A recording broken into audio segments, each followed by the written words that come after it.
2000 चल रहा है, 2000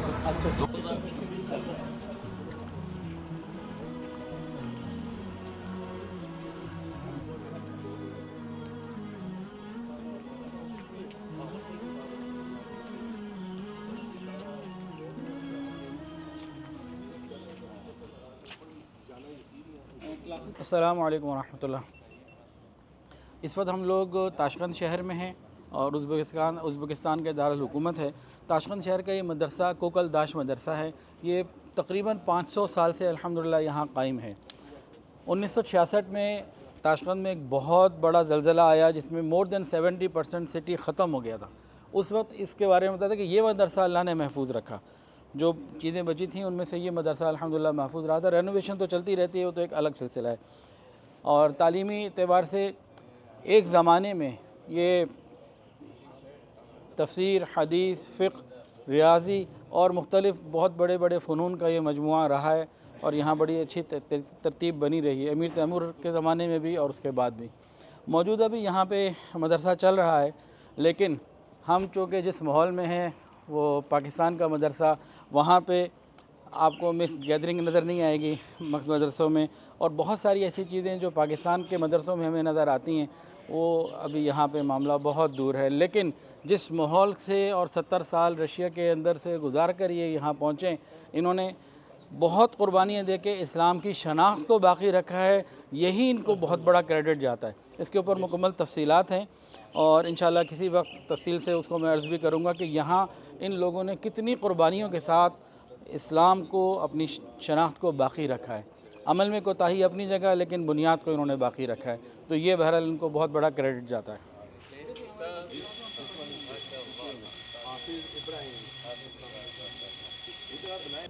मेरा नाम जलालुद्दीन है। आपका नाम जलालुद्दीन है? सुभान अल्लाह। तो आप यहाँ पे क्या पढ़ाते हैं? هذا كتب مختصر الوقاية في الفقه।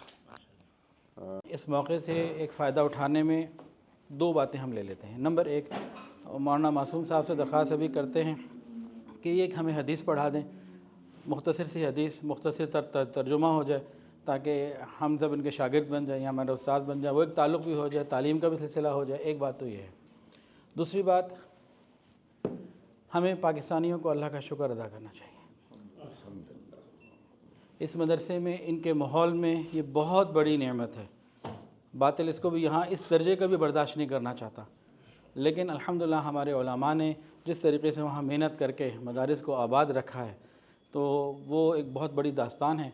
तो अल्लाह ताला हमारे मदारिस को मज़ीद तरक्कियाँ अता फ़रमाए, और दुआ है कि यहाँ जो उलमा हैं जो बाकायदा हदीस का सबक दे रहे हैं और उनकी वज़ा ख़ताबी सुन्नत के मुताबिक करने की इनको तौफ़ीक़ अता फ़रमाए।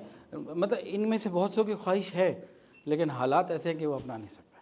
छोटी सी बात है, ये नहीं, ऐसे नहीं, ज़रूरी है। यहाँ पे 2017 की बात है। मैं मुफ्ती साहब, मुफ्ती उल अव्वल साहब दामद बरकातुहू उनके साथ तुर्की में था, इस्तांबुल में। तो वहाँ सुल्तान फ़ातिह की मस्जिद के साथ एक और मस्जिद है, सलीम याऊज़ मस्जिद। वो सुल्तान था उनका भी, सुल्तान सलीम याऊज़।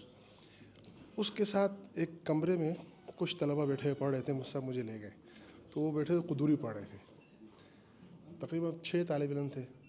तो मुफ्ती साहब कहने लगे कि इनके नज़दीक ये कुदूरी हिदायत से भी ज़्यादा अफजल है, और इनके पास कुदूरी पढ़ाने का मुदर्रिस भी नहीं है, और तुम लोग शुक्र करो कि तुम्हारे पास हिदाया और कंज़ के हाफिज़ मौजूद हैं। ये उलमा जो बैठे हैं वो समझते हैं कि हमारी फ़िक़्ह की किताबों में सबसे पहले कुदूरी पढ़ते हैं हम लोग। पहले फ़ारसी की किताब थी माला बुद्धा, अब तो फ़ारसी ख़त्म हो गई, तो अब कुदूरी सी बिस्मिल्लाह होती है, उसके बाद फिर कंज़ होती है, फिर हिदाया होती है। इसको अगर हम आसान समझना चाहें ना हज़रत की बात को, तो वो कह रहे हैं कि प्राइमरी के स्टूडेंट्स, प्राइमरी का उस्ताद बैठा हुआ है, तो ये उनके लिए बीए से भी आगे का है, स्पेशलाइजेशन से भी आगे का है। हमारे यहाँ तो बहुत आगे की चीज़ है। हज़रत अब एक आप सबक, क्योंकि यहाँ पता नहीं उस वक्त में 500 साल पहले कितने अकाबिरीन गुज़रे होंगे, उसी मुनासबत से हज़रत के हुक्म पे हम यहाँ एक हदीस शरीफ पढ़ते हैं। बिस्मिल्लाहिर्रहमानिर्रहीम।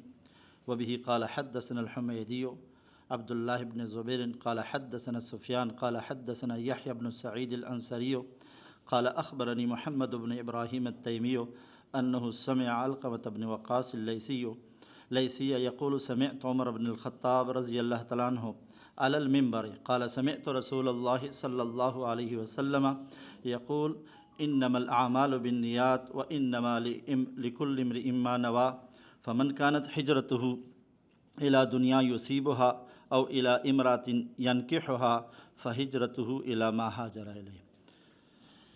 جزاک اللہ۔ اس حدیث شریف کو ترجمہ مختصر کرتے ہیں۔ عمر بن الخطاب رضی اللہ تعالیٰ عنہ نے ممبر پہ بیٹھ کے یہ حدیث سنائی۔ فرماتے ہیں کہ میں نے رسول صلی اللہ علیہ وسلم سے سنا کہ نبی علیہ الصلوۃ والسلام فرماتے ہیں کہ اعمال کا دار و مدار نیتوں پر ہے، اور ہر بندے کے لیے اسی نیت کے موافق لکھ دیا جاتا ہے جو وہ نیت کرتا ہے۔ پس جس کی ہجرت دنیا کی طرف ہو اس کو اللہ دنیا عطا فرما دیتے ہیں، اور جس کی کسی عورت کی طرف ہو اللہ اس کا نکاح کے اسباب مہیا فرما دیتے ہیں۔ الغرض جس کی ہجرت جس کی طرف ہو، جس نیت سے ہو، اللہ وہ چیز عطا فرما دیتے ہیں۔ اور ہمارے شیخ حضرت جی پیر ذوالفقار احمد نقشبندی مجدد دامت برکاتہم العالیہ یہاں ایک جملہ فرماتے تھے کہ اس امت کو بدنیتی نے کچھ نقصان نہیں دیا، اس امت کو سب سے بڑا نقصان بلا نیتی نے دیا۔ ہم کام بھی کر رہے ہوتے ہیں، ہمیں پتہ بھی نہیں کیوں کر رہے ہیں۔ تو فرماتے ہیں کہ دارالعلوم دیوبند میں ایک استاذ الحدیث کی صرف کپڑے بدلنے کی وہ 40 نیتیں کرتے تھے، اور ہم صرف کپڑے بدل لیتے ہیں۔ تو ہمیں چاہیے کہ ہر کام کے لیے ہم نیتیں کریں۔ اللہ جل شانہ ہم ان باتوں پہ عمل کرنے کی توفیق عطا فرمائے۔ جی شیخ۔ بس یہ نیت کے حوالے سے گاڑی میں بھی بات ہوئی تھی کہ ہمارے سفر کی بھی نیت جیسی ہوگی نا، تو جو جیسی نیت کے ساتھ معاملہ رکھے گا اللہ کا معاملہ اس کے ساتھ ویسا ہی ہوگا۔ گروپ میں ساتھ ہوں گے لیکن معاملات الگ الگ ہو رہے ہوں گے اپنی اپنی نیت کے مطابق۔ دعا کر لیتے جی۔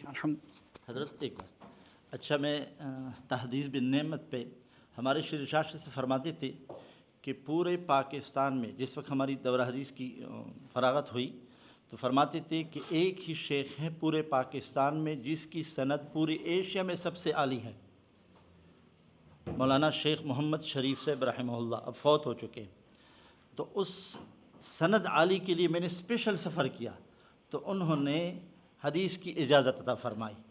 اس وقت 2009 کی بات کر رہا ہوں، اس وقت پورے ایشیا میں سب سے عالی سند، اگر باقی اساتذہ کی سند فرض کیا 25 واسطوں پہ پہنچتی ہے نبی علیہ الصلوۃ والسلام، تو ان کی سند 17 واسطوں پہ پہنچتی ہے، اتنی عالی سند ہے ان کی۔ اللہ ہمیں عمل کرنے کی توفیق عطا فرمائے۔ حضرت دعا کر لیجیے۔ الحمدللہ رب العالمین وصلی اللہ علی النبی الامی الکریم۔ ربنا ظلمنا انفسنا وان لم تغفر لنا وترحمنا لنکونن من الخاسرین۔ یا الہ العالمین ہم سب پر رحمت فرما دیجیے۔ یا الہ العالمین ہمیں دین کی قدر کرنے والا بنا دیجیے۔ یا اللہ ہم سب کو جب تک ہماری زندگی باقی ہے ایمان، صحت اور عافیت والی زندگی عطا فرما دیجیے، دین کی محنت کے لیے قبول فرما لیجیے۔ یا اللہ پوری امت کی حفاظت فرما لیجیے۔ یا اللہ اگر امام مہدی کا ظہور ہماری زندگیوں میں ہے تو ان کی معیت میں شہادت عطا فرما دیجیے، اگر ان کا ظہور ہمارے بعد ہے تو ان سے محبت کرنے والوں میں لکھ لیجیے۔ یا اللہ اس مدرسے کو، اس کی یہاں پڑھنے والے کو، پڑھانے والوں کو، انتظامیہ کو، سب کو للہیت اور اخلاص عطا فرما دیجیے، سب کی زندگیوں میں برکتیں عطا فرما دیجیے، یہاں سے انوارات اور فیوزات اور برکات اور دینی علوم پوری دنیا میں پھیلا دیجیے۔ وصلی اللہ تعالی علی خیر خلقہ سیدنا و مولانا محمد وعلی آلہ وصحبہ۔